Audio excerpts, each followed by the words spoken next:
Hola, ¿cómo están? Soy su profesor Percy Palma Huerta y el tema de hoy es sistema reproductor. Bueno muchachos, hablemos del sistema reproductor masculino, que es el responsable de la producción, nutrición y almacenamiento temporal de los gametos masculinos, o sea de los espermatozoides.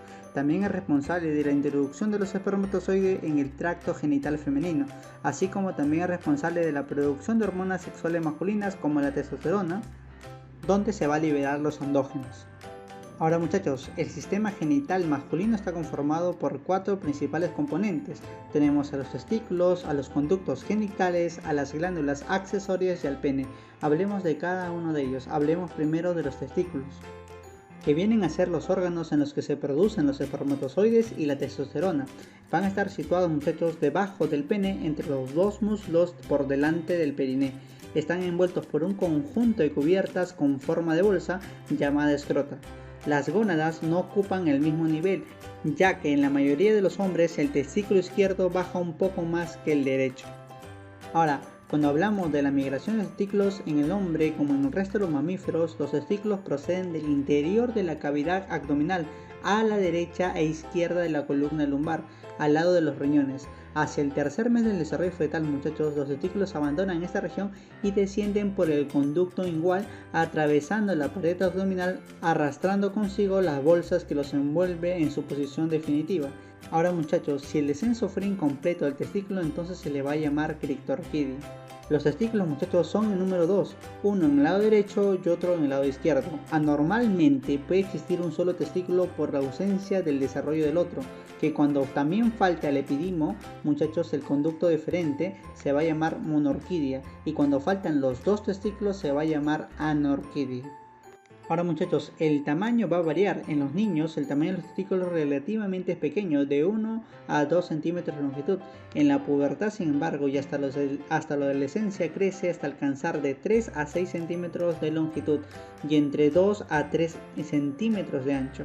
Este tamaño se conserva más o menos similar durante toda la vida, aunque a veces muchachos se percibe una ligera atrofia en la vejez o un ligero aumento del tamaño debido al consumo de esteroides. Ahora muchachos, los testículos son de color blanco azulado, a veces rojo cuando están repletos de sangre. Esta coloración se va a deber a las bolsas que lo van a envolver.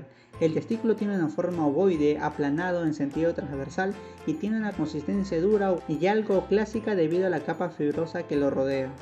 Estructuralmente muchachos, el testículo tiene una albuginia, que es la capa fibrosa del tejido conjuntivo que va a envolver el testículo y el epididimo.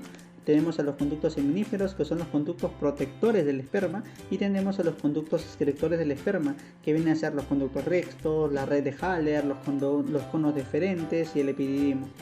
Y muchachos, las bolsas de los testículos son un conjunto de cubiertas que van a rodear los testículos, que de dentro hacia afuera son el escroto, que es la piel que envuelve el resto de las estructuras testiculares, el dartos, que es un músculo fino adherido al escroto, y la túnica celulosa, que viene a ser el cremaster, la túnica fibrosa y la túnica vaginal. Ahora muchachos, hablemos de otra parte del sistema reproductor masculino, que viene a ser los conductos genitales. Tanto el epididimo, el conducto deferente, el conducto eyaculador y parte de la uretra masculina forman el sistema de conductos responsable del transporte de espermatozoides hacia el exterior. Entonces hablemos del epididimo, que justamente es un cuerpo alargado situado en la parte posterior del testículo, que está constituido por la región y apelotamiento de los conductos seminíferos. Se distingue una cabeza, un cuerpo y una cola, y continúa con el conducto deferente, y tiene aproximadamente muchachos 5 centímetros de longitud por 12 milímetros de anchura.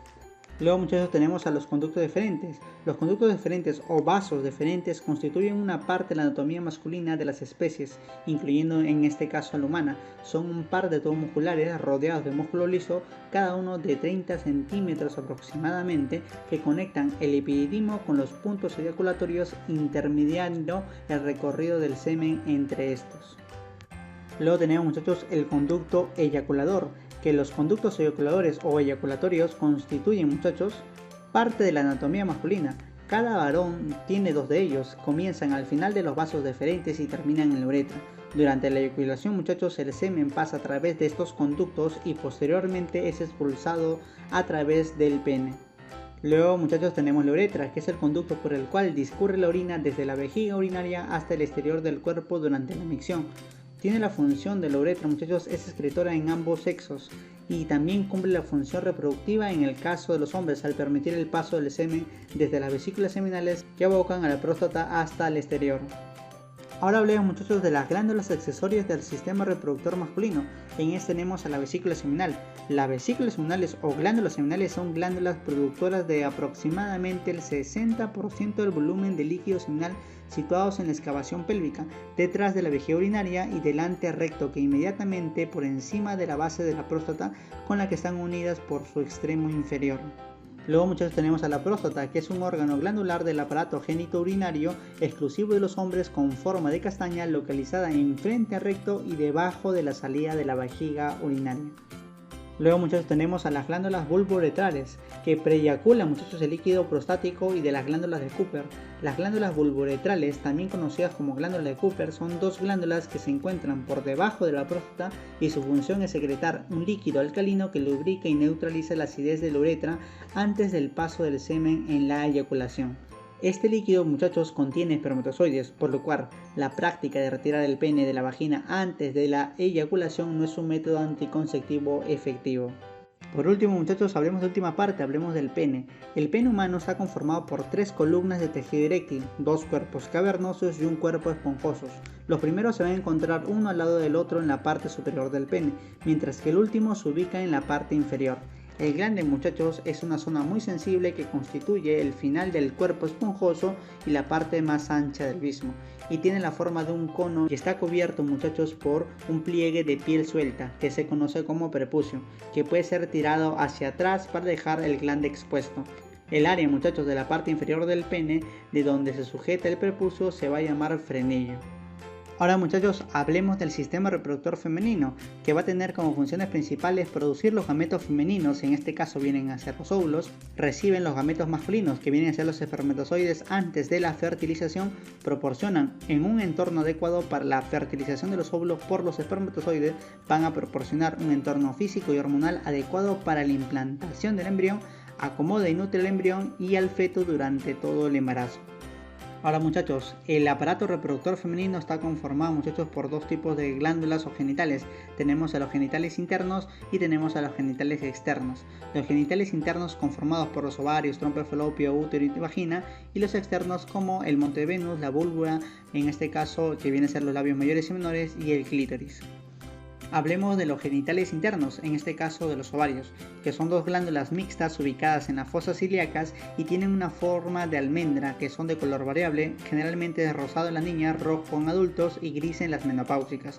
Mide de 3 a 5 centímetros de longitud por 2 a 3 centímetros de grosor y su peso es de aproximadamente 6 a 8 gramos. Y este, muchacho, va a poseer la función de la ovogénesis y la síntesis de las hormonas sexuales femeninas, que vienen a ser los estrógenos y la progesterona. Luego tenemos a la trompa de falopio. Las trompas de falopio, que son dos conductos muy delgados que conducen desde los ovarios de los mamíferos de la hembra hasta el útero, llamadas así en honor a su descubridor, el anatomista italiano Gabriele Falloppio, que son también llamadas como viducto, muchachos.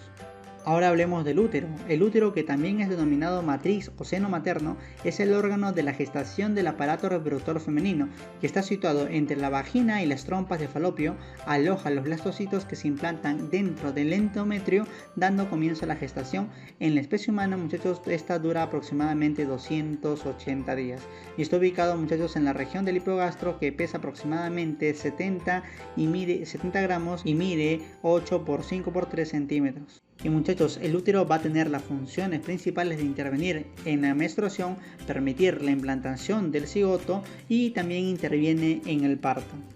Ahora hablemos de la vagina, que obviamente es una de las partes interiores del aparato reproductor femenino, un conducto muscular elástico que en las hembras de los mamíferos se extiende desde la vulva, o sea, de lo más exterior del sistema reproductor de la hembra, hasta el útero.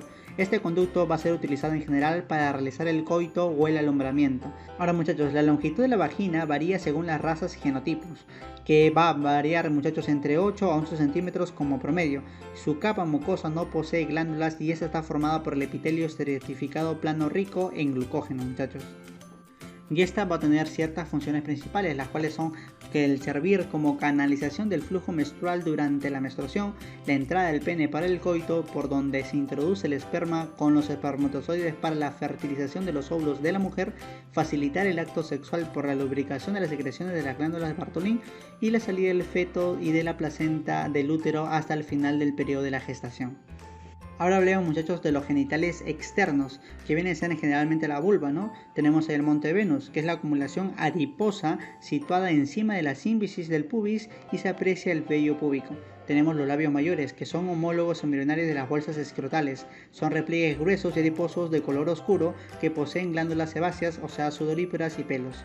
Luego tenemos a los labios menores, que son delgados, rosados, medio rojizos, que carecen de pelos y poseen glándulas sebáceas y sudoríparas. Luego tenemos al vestíbulo, que es el espacio entre los labios menores, el cual presenta un meato urinario, orificio vaginal y la desembocadura de las glándulas de Skene y Bartholin. Por último, muchachos, tendremos al clítoris, que es un órgano eréctil conformado por cuerpos cavernosos y es el homólogo al pene en su origen histológico con respecto justamente a la vagina. Bueno, muchachos, pasemos a las preguntas de clase. Pregunta número 1 nos dicen, ¿son gametos sexuales masculinos? Y nos dan el semen, la orina y las células y la próstata, cosas que no son, muchachos. Viene a ser los espermatozoides, los gametos sexuales masculinos. Recordar, muchachos, de que cada espermatozoide está compuesto por una cabeza donde se almacenan los cromosomas, un cuello para las mitocondrias encargadas de suministrar la energía necesaria para la actividad de estas células y una cola o flagelo cuya función viene a ser impulsar el espermatozoide para que se mueva hasta el óvulo. Pregunta número 2 nos dice, conjunto de órganos que forman los óvulos. Evidentemente, muchachos, nos referimos al sistema reproductor femenino, que viene a ser justamente ese conjunto de órganos que se va a encargar de la conservación y perpetuación de las especies mediante la producción y liberación de gametos femeninos. ¿Y quiénes vienen a ser estos gametos femeninos? Vienen a ser, muchachos, los óvulos. Pregunta número 3 nos dice, célula testicular que produce la testosterona. Nos estamos refiriendo, muchachos, a las células de Leydig. Obviamente estas se van a ubicar en el intersticio justamente, y ahí se van a encontrar las células intersticiales o también conocidas como las células de Leydig, donde las cuales van a producir, muchachos, las hormonas como la testosterona al ser estimulados obviamente por la hormona luteinizante conocida como LH. Pregunta número 4 nos dice, ¿es donde se produce la ovogénesis?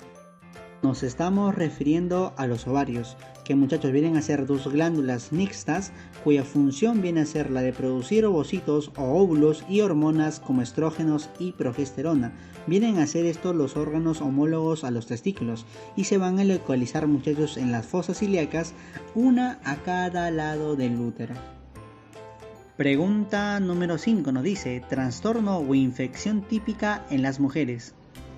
Nos estamos refiriendo, muchachos, a la vaginitis, que también, muchachos, es llamada vulvovaginitis, que es una inflamación o infección de la vagina que también puede afectar a la vulva, parte externa de los genitales de la mujer, donde la vaginitis puede causar picazón, dolor, secreción y mal olor.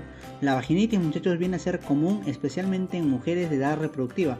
Por lo general, va a ocurrir cuando hay un cambio de equilibrio de bacterias o levaduras que normalmente se encuentran en la vagina.